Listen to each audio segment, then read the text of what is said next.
নতুন ভিডিওতে আপনাদের সকলকে স্বাগত। দেখে আসলাম জাহ্নবী কাপুরের উলাজ। প্রথম কথা হচ্ছে এই যে টাইটেলটার সাথে গল্পটাও সেরকম উলটপালট হয়ে গেছে। পুরো জগা খিচুড়ি যাকে বলে। গল্পের মধ্যে জাহ্নবী কাপুর একজন হাই কমিশন একটা বড় পোস্ট হোল্ড করছে। তা সেই জায়গা থেকে দাঁড়িয়ে একজন এরকম একটা ব্যক্তিত্ব কিভাবে এতটা ডাম্ব হতে পারে? আর এখানে গুলশান দেওয়াইয়া যে ক্যারেক্টারটা প্লে করছে সে আমি গল্পটা এখানে বলছি না।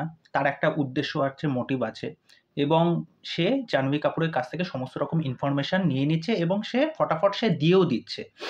তা যখন এই গল্পটাকে বলা হচ্ছে এটা একটা স্পাই থ্রিলার, একটা পেট্রিয়টিজম বিষয়, কিন্তু এর মধ্যে কোনো জিনিসই কিন্তু পাওয়া গেল না।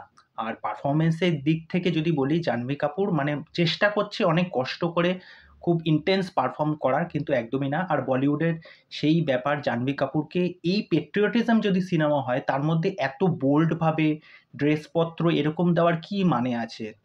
মানে দেখে মনে হচ্ছে এটা কোনো লাভের সিনেমা, ঠিক আছে? সেই ছেলের সাথে বাইক রাইডে চলে যাচ্ছে, ডান্স ফান্স করছে, তারপরে এর মধ্যে কিছু কিছু গান ঢুকিয়ে দেওয়া হচ্ছে। মানে কেন? অযথা বলিউড এই জিনিসগুলো মানে করে কি দেখাতে চায়? ঠিক আছে, হ্যাঁ মানছি তার গ্ল্যামার আছে, তাই বলে তো এই সিনেমার মধ্যে তো এইগুলো ঢুকিয়ে দেওয়ার কোনো মানে হয় না। আর যদি বলি মুভির ফার্স্ট হাফ মানে প্রচণ্ড স্লো, আর ২ ঘন্টা ৩০ মিনিটের সিনেমা, মানে এতটা বোর লাগছে না, শেষ পর্যন্ত দেখার ইচ্ছাটা আর থাকছে না। মাঝে মাঝে কিছু কিছু টুইস্ট দেওয়ার চেষ্টা করেছে, কিন্তু সেটাও সেরকমভাবে অতটা ওয়ার্ক করতে পারেনি, স্পেশালি আমার জন্য অন্তত ওয়ার্ক করেনি। তা তোমরা দেখতে যেতে চাইলে অবশ্যই দেখতে যেতে পারো।